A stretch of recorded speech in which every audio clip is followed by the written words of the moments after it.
ሰላም እንዴት ናችሁ? ደህና ናችሁ? እግዚአብሔር ስሙ ይባረክ። እዚህ ላይ እንግዲህ ብዙዎቻችሁ እየሳቃችሁ እየተዝናናችሁ ነው። ብዙ የሚያስቁ ደስ የሚያሰኙ የነብዩ መሐመድ ሰለላሁ ዐለይሂ ወሰለም የእስላምና የሳባዎች እንዲሁም ደግሞ ከሱ በኋላ የመጡት የእስልምና መሪዎች ያደረጓቸው ተረቶችና አዝናኝ የሆኑ ለጆሮ በቃ ልክ ልጆች እያለን ተረት እንወድ ነበር። እኛ በጣም ተረት እነ ስንዝሮ የሚባሉ ነበሩ። አሁን ጠፉ፣ ዘመናቸው አለፈና ብዙ ተረት የምንማርባቸውና ብዙ የገበየንባቸው ነበሩ። አሁን ያቀረና የነብዩ መሐመድ ሰለላሁ ዐለይሂ ወሰለም የተረት መጣ። እንግዲህ እኔን ሌባ ሽማግሌ ይላሉ ኡስታዝ መሐመድ ዒሳ ከድር መሰለኝ፣ እንደዛ ይመስለኛል። እንዲህ አይነቱ ሌባ፣ እንዲህ አይነቱ አጭበርባሪ እንደዛ ይላሉ።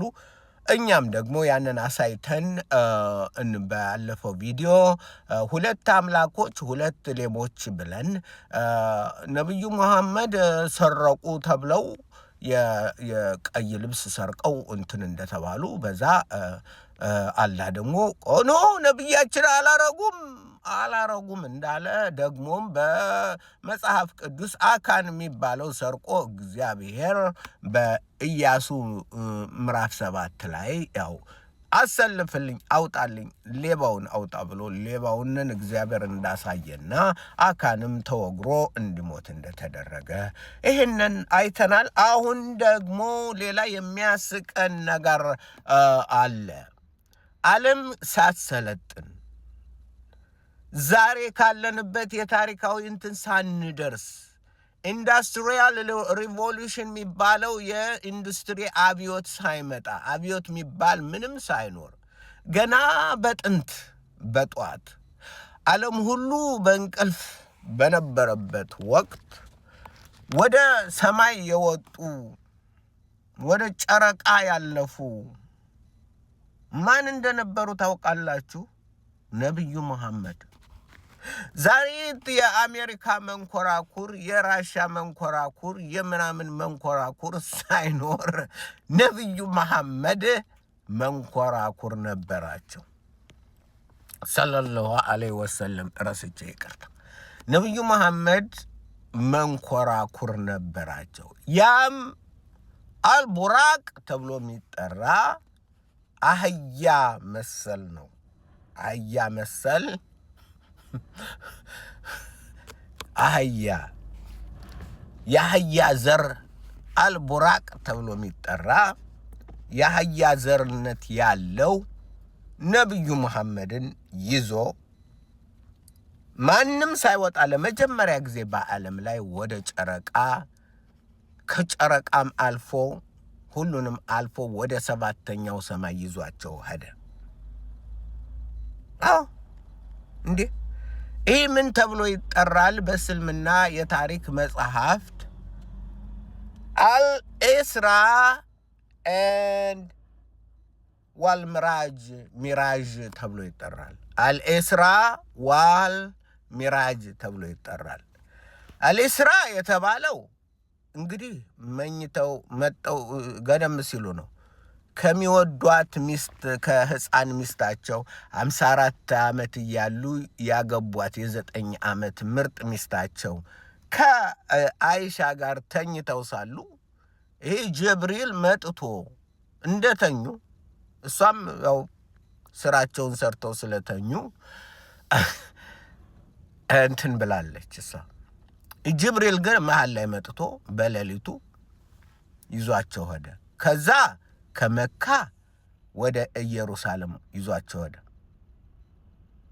በምን ነው ይዟቸው ሄደ? በአህያ ያስጋለበ። እዛ ኢየሩሳሌም እንደደረሱ ከዛ አልሚራጅ ወደሚባለው ወደ ሰማይ ወጡ።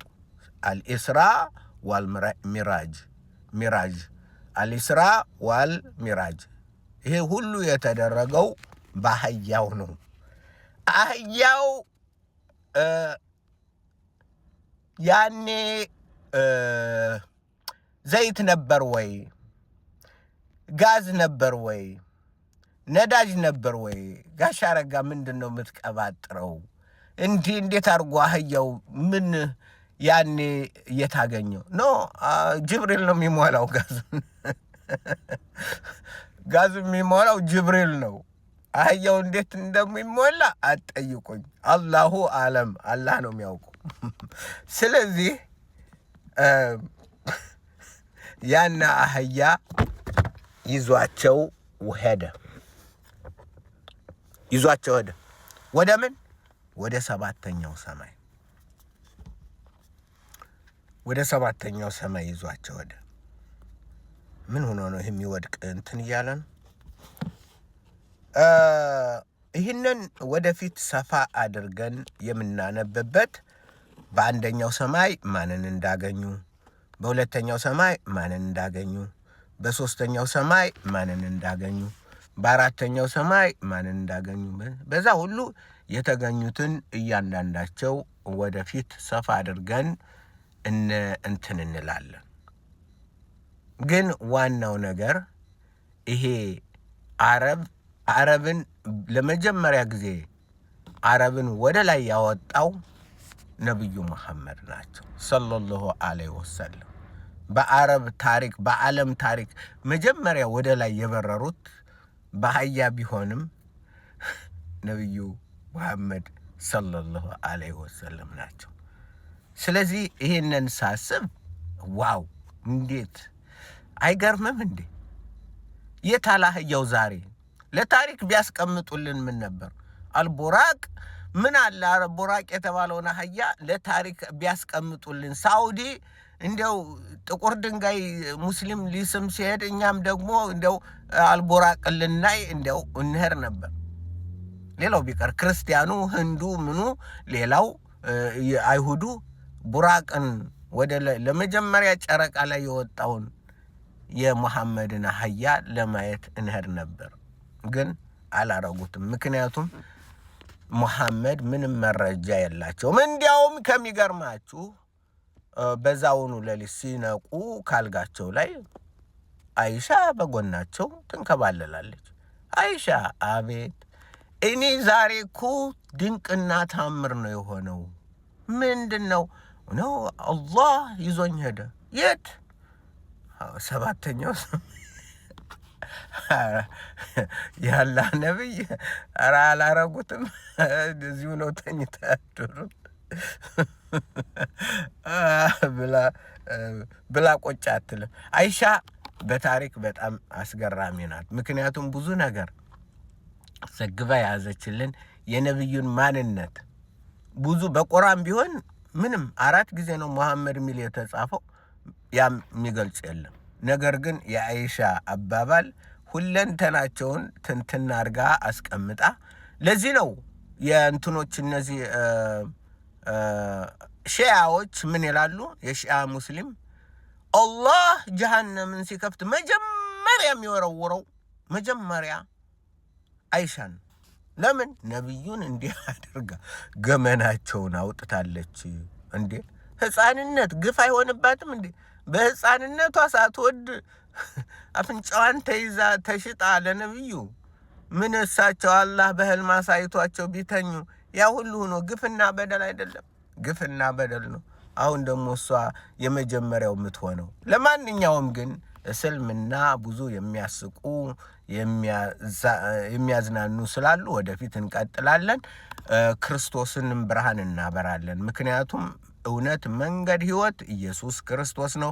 ይህ ሁሉ ተረት ሰውንን ወደ ለማስቀረት ነው፣ በጨለማ ለማኖር ነው። እውነት፣ መንገድ፣ ህይወት የሆነው ኢየሱስ ክርስቶስ ነው።